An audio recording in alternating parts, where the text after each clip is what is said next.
welcome to episode 278 of Late Night Linux, recorded on the 22nd of April 2024. I'm Joe, and with me are Graham. Good evening. Will. Hello. And Popey. Hello. Yes, thank you for stepping in. Phelim is unavailable today due to other commitments. So we're going to talk about nothing but the cloud and AI. It's going to be brilliant. Let's get straight on with the news then. Discord is nuking Nintendo Switch emulator devs and their entire servers. So this is Suyu and Sudachi. We covered Suyu before and how they had this great plan to fly under Nintendo's radar. Well, that has not really worked out, has it, by the sounds of things. But the lesson here is don't build your open source community on fucking Discord. I mean, yes, okay, that's where the people are, but that's also where you have no control whatsoever and can get your entire account nuked just because Discord decided that they were too scared of Nintendo. I mean, that's one of the lessons you learn from this is don't build your open source community on Discord. I think there are other lessons about a product that is just been the target of quite a significant legal campaign by a very litigious Japanese gaming company. For you to go and fork that and then make bold pronouncements about how you're going to continue that legacy and make a big song and dance about it. Maybe just like shut up a bit and like hold it quietly and privately. You don't actually have to sing and dance about this thing the day after the previous project was shut down. I thought you were going to say something about the naming of Suyu, considering there's a snap called Sosumi. Which you made, I think, didn't you? Yeah, it maybe. was Popey, wasn't it? Yeah. Well, don't worry, because they've moved from Discord to Rocket Chat. Nothing can possibly go wrong now, can it? I mean, we've covered Discord before, and I completely agree. I think we've said it's a bit of a generational thing, so maybe I'm not allowed to understand, but it's so confusing, and I'm not surprised these kind of things are going to happen, and I wish we could move away from it. The only time I ever go into Discords are either our one, which is pretty dead, or other ones, and it's just like fucking emojis everywhere and just nonsense. I don't understand it. I just feel, no, I'm too old for this. Okay, boomer. So I have a love-hate relationship with Discord. There's a whole bunch of communities that I am in as a result of, supporting Patreon or being enthusiastic about a particular project or product or group of people. But I just can't stomach being there for any length of period of time. It's just super frustrating having so many different servers and all the different channels that all of them have. Yeah. It's such a humongous time sink to go through them all. And that's good in a way because it means that whatever project is on that Discord is clearly active and has enthusiastic, probably young people in it. But it's just not for me. I just don't like it. I'm convinced that on your first day as a dev at Discord, you get taken into a room and they say, right, okay, rule number 1 is we're going to change the interface every 2 weeks. And if you don't, you're getting fired. Maybe I'm just old. Announcing the Open Home Foundation. This has presumably got Will and Graham excited. It has. I'm keen to see where this goes. I feel like home automation really is still in its infancy. I don't think the technology itself has found a killer app yet. Like most people don't actually need to turn their lights on and off with their phone. But there are some benefits to smart home and home automation, like accessibility reasons. Turning your lights on when you walk into a room, for example, could be actually beneficial to some people. And you could save energy and therefore money. There are some uses, but at the moment, it feels to me like home automation is very early and the people that are using it are technology enthusiasts. And so when you put all of that together, I think that companies who manufacture home automation equipment and smart home tooling should really care about that market, that core market of technology enthusiasts, because they're the people that would go out there and sell it to their friends and their neighbors. And so we've got some technology like Zigbee and Matter that enable Home Assistant to be a player on an equal level with the likes of Amazon and Apple, because these technologies integrate into an open system. And that is a foot in the door for Home Assistant And I think that the foundation itself will help them really sort of force their way into this, because they'll have a much bigger voice, because they represent a much bigger audience. So I'm cautiously optimistic that the foundation will drive for things like interoperability, and I can't see any downside to that. It's got to be good news. And in the article that you link to, they talk about some companies that are already looking to partner with them, or at least talking to them. And Akara is one of those, and they manufacture Zigbee temperature sensors and all sorts of sensors. Pretty low price, all working on Zigbee and Matter. And this is a really good company to be partnering with Home Assistant and the foundation. So I'm really quite excited that this could be the next step in the evolution of Home Assistant. But there does need to be work done in Home Assistant. You couldn't imagine going to a hardware store, buying a piece of equipment, branded Home Assistant, getting it home, plugging it in, and then expecting normal people to use it. It is still very difficult. It's a complex piece of technology, and configuring it and using it and setting it all up is a bit of a nightmare. And as a developer, the documentation in Home Assistant is lacking. So I hope that the formation of this foundation will allow them to get some money in, work closely with partners to get better integration and improve the documentation and just make the product better. The thing is that Home Assistant gets very complicated very quickly. If there's some organization that can do more to make it easier, I don't know what that involves. There's all kinds of options. And also brand it in the same way that kind of Apple has HomeKit branding, and get it on devices, then it's just going to improve all of our lives. And I'm super enthusiastic about Home Assistant, but God, it gets complicated. I have it installed on a Raspberry Pi, and I actually turned it off because I realized I didn't actually use it, because I've got all the horrible proprietary ones that can do the automation. This came a little bit late for me. But I agree with Will that Home Assistant needs improvement because it is a giant bag of spanners. But the automation side, I do find useful for even the simple thing like at sunset, put the outside light on. So when Claire comes home from work, the driveway is illuminated so she doesn't reverse the car into the house again. Could just get a PIR potentially. I don't think that will stop the car. We've talked in the past about privacy being the next big front on which open source will win. I hope that people who are using home automation technology start to understand the risk that's involved with having data from within your home be leaked out to the internet, and get on board with the idea that an open source project can protect their privacy and still allow them the configurability and automation that they need. Just today, actually, I'm recording this on a tethered phone because we don't have any internet at home. And it's so good that I've got Home Assistant running here and all of the devices are connected to it without the cloud connections, because everything still just works. And that's important. T.xyz causes open source software spam problems again. So this is a piece by Molly White where she links to a RubyGems piece and a Phylum piece. And the bottom line is, these T.xyz or Z, whatever, clowns came up with a really great way to fund open source with crypto bullshit. And what a surprise, people are gaming the system and basically spamming repos with just nonsense just to get their free fucking crypto that isn't even worth anything yet. So this is probably going to get worse if that crypto ever ends up being worth something. Just crypto needs to fuck off. It has no place for anything positive, and when it gets involved with open source like this, it just annoys me. It's taking up valuable time and resources from open source software projects that can ill afford it, quite frankly.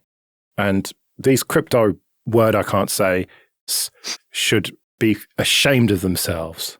I think it's very strange how smart people who have created prominent open source projects like Max Howell, who created Homebrew or co-created Homebrew, although he's not involved in it anymore, can then go on to do something so fuck-headed as this. It blows my mind that people can be both very smart and very forward-thinking and very egalitarian, can also be pricks as well.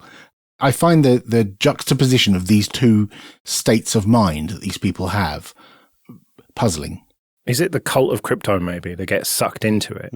He talked about this on Twitter a while back, that he wanted to do open source again and wanted a project that, you know, he could sink his teeth into. And I guess crypto was the thing that was fun at the time. And the fact that he talks about homebrewers, it's something that Web 2 developers use. All the Web 2 people use homebrew, and now he's moved on. He's moved on to Web 3. I'm not like singling him out. I mean, he is the guy behind this thing, but it's just horrible to have something like this that makes frustration for other open source projects who have limited amount of resources and limited time. And he points his stupid crypto cannon at all these repositories, and people out there who are clamoring to get a few pennies worth of crypto start making more work for other people. It's just fuckheaded. I hate it. Okay, this episode is sponsored by Entroware. Go to entroware.com. Entroware sells computers with Ubuntu and Ubuntu Mate pre-installed. They've got a range of desktops, laptops, and servers, and most parts are configurable, so you can pick the CPU, RAM, and storage that's right for you. If you can't find exactly what you want, then do contact them and they'll work with you on a bespoke solution that's perfect for your needs. They ship to the UK, Republic of Ireland, France, Germany, Italy, and Spain. And if you do buy one of their machines, there's a little drop down at checkout and you can select Late Night Linux so they'll know that we sent you. So go to entroware.com for all your Linux computing needs. On to a bit of admin then. First of all, thank you everyone who supports us with PayPal and Patreon. We really do appreciate it. If you want to join those people, you can go to latenightlinux.com/support.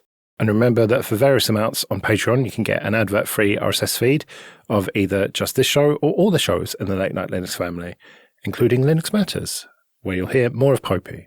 And if you want to get in contact, you can email show@latenightlinux.com. A thread about people who need to run Windows. This is a piece by Ruben Sharda. And this is off the back of some news about Windows 11 getting ads in the start menu. And he posted on Mastodon, Linux people, please understand this. Sometimes people need to run Windows. They're allowed to complain about Windows ads or tracking or any other enshittification problems without you saying use Linux every time. And then he went to bed and then woke up with some angry replies. And I'm just so with Ruben on this. Just leave them alone. If people want to use Windows or Mac OS or whatever it is, just leave them alone. Like, yeah, talk about how great Linux is, but, you know, don't just jump in every time. It's like, oh, have you tried Linux? Do you know, on my local Linux user group, many, many years ago, when I was doing SAP, before I started working at Canonical, there was a conversation, a thread on the mailing list about using Windows. And I said something like, some of us have to use Windows. And someone else on the mailing list said, no, you don't. Like, no, you absolutely don't. You chose the career path that you've taken. You've chosen to work at that company where Windows is the default. You could choose something else. And it really irritated me at the time. I was thinking, you prick, how dare you? You don't know my life. And then, you know, I slept on it for 5 years. And then I realized, you know, he kind of has a point that, yeah, he's right. I did choose the career path. If I wanted to be a Stallmanite, if I'd known about it back then, or if I wanted to be a BSD person and use BSD everywhere, or Minix or whatever, then I could have made that decision. But I didn't.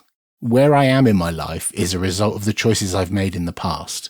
And one of those choices was to work at a company where Windows was basically the only option. And suck it up, buttercup, because that is true. He goes through some of the types of replies that he got. And he mentions running it in a VM, for example. But that's not always the solution. I mean, you know, we don't need to do anything but breathe and drink water and take in calories. Like, you know, if you want to get philosophical about it. But like, Will, there's certain games you play that only work on Windows, so you need to use Windows for gaming. Well, I mean, to Popey's point, right? I don't need to play those games. Nobody's forcing me. No, I'm not going to, get into trouble for not playing those games. So nobody is forcing me to. But it's not about being forced. It's not about making decisions to avoid a particular technology. It's about leading a perfectly normal life and just using a tool to do what you want to achieve. I find it very difficult to find anything in common with the zealots that say that I should change my behaviors because of an operating system on a fucking computer. Right. I mean, I chose to take my current job, and the laptop I get given is a very nice, very shiny Apple Mac running Mac OS. That's not going to stop me using Linux. I've got 3 other laptops that use Linux. For my day job, I'm paid and they provide me with a Mac. That's fine. I don't have a problem with that. But I know some people who just don't like the very idea of using a Mac or Windows or anything other than whatever is their blessed Linux distro of the day. These people are presumably think they're advocating for Linux and they're going to make more people use Linux by responding in this way. But I think the opposite. Definitely. I absolutely hate somebody telling me what to do. And if they're telling me not to use Windows, that's the best kind of advert for me using Windows that they could possibly post. Yeah. And I'd much rather advocate for Linux by open and encouraging and inclusive to everyone whatever they may be using. And, because the advantages in Linux and open source are clear. You don't have to hide them behind this kind of zealotry. And I've always hated it for that reason. But you do have to kind of put it out there that Linux is great for you. And that's a very fine line, I think. That's if you want to recruit people to the Linux cult. But how do you do that? How do you say, well, sorry to hear your problems. I don't actually have those problems because I use Linux. It's also possible to not have a position on everything. That is physically impossible, Popey. It's not compulsory. You don't have to vocalize every opinion you have. As soon as someone says, I have a BMW, you don't immediately have to vocalize that you prefer Mercedes or Subaru or whatever, or that their Dell monitor is crap and your Asus monitor is better, or that heather is better when grown outside than straight grass. Sounds like somebody hasn't been on the internet before. Yeah. But this is the thing. Everyone feels the need to tribalize everything. And it's just so depressingly dull. Or people feel the need to create platforms that encourage this tribalization. But yeah, I hate it. I mean, this is the problem with Reddit, because somebody asks a question and people just dive in with their fucking stupid, inane answers. Well, I mean, if someone asks a question and says, hello, I would like to know which distribution is best, right? It's a dumb thing to do because the whole world is going to tell you 1,000 different answers. But if someone is just expressing and venting that they're frustrated with a facet of the operating system that they currently run, it doesn't mean they have to replace the whole thing. I can be frustrated with the induction hob that I have in my kitchen. I'm not, because they're perfect. Don't at me. But if I was, and I expressed frustration at it, someone somewhere is going to at me with, you want gas, it's easily turn off and onable. Or, some other way of cooking, or go and get an air fryer or whatever it might be. I don't feel like everyone's opinions need to be vocalized. Keep them to yourself. But surely, if someone's moaning about a problem with Windows, instead of, you should use GNU/Linux, it's way better. Surely you should, if you want to be helpful, link them to an article that says this is how to turn off that annoying thing in Windows. Oh, you sweet summer child. But wouldn't the internet be a better place if people did that sort of thing? Yes, it would. I think I'd leave it to Windows users. I mean, if you know the answer, I wouldn't go out of my way if I didn't know. If I knew the answer, I would help, yes. If I didn't know the answer, which is more than likely with Windows, then I just would shut up. The other thing is people are too quick to Google an answer for you. I've seen a lot of people have started recently putting caveats on their social posts. I don't need you to go and find me an answer to this. I'm not looking for you to Google it. I'm just expressing myself. Leave me alone, kind of thing. I think that the sorts of people that are answering questions on internet forums and social media are also not the sort of people that have really thought through the various nuance of the question. They're just there because they've got nothing better to do. And by definition, I don't think those people are qualified to answer any questions that I might have. Tell that to young Pope who used to go on Ask Ubuntu and answer everyone's questions. But that was a long time ago in a different world. These days, everyone's allowed on the internet. And to paraphrase Popey, computers are too easily accessible these days. Yes. To be fair, I was answering questions that people were asking. I wasn't inviting myself into other people's conversations and saying, oh, hello, you're running the wrong operating system. You need to replace that with GNU/Linux. Yeah. How Japan's space agency used dashboards in its race to the moon. This is something that Phelan put in because literally any excuse to talk about space shit, he'll put it in. But it turns out that they use Grafana and InfluxDB. So, Will, you should be well on brand with this. Yeah, this was a pretty cool little article. I mean, it doesn't go into a great deal of depth, but it talks about an engineer who looked at their monolith system that had been designed years ago and was basically impossible to update or change or adapt, and decided that it would be a much better idea to use open source, off-the-shelf software to achieve something similar to what they already had. Now, the article's a little bit unclear about whether or not they did use this in sort of mission-critical operation, but I think that what it has done is establish the idea that there is an alternative to buying a massive monolith system where you can go and get something off the shelf that a community of people have built over years and gets updated regularly and is better than something you can build on your own. And I think that that is an important learning for this organization, and they should be able to take that forward in the future and use more open source software to solve their problems. Well, it's exactly like with NASA and the Ingenuity helicopter, may it rest in peace.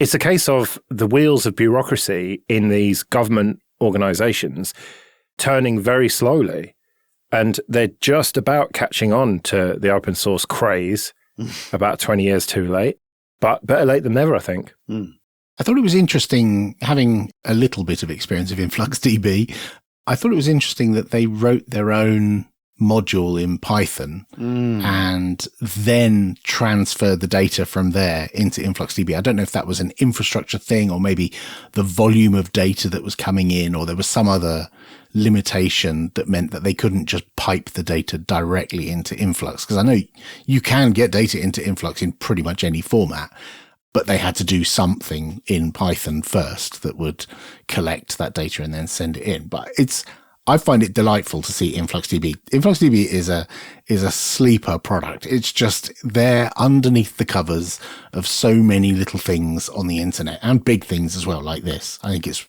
really cool to see this. All right, they stopped paying you a while ago, but you don't need to go on about it. Hey, I'm still an open source advocate. I can still tell people which database to use.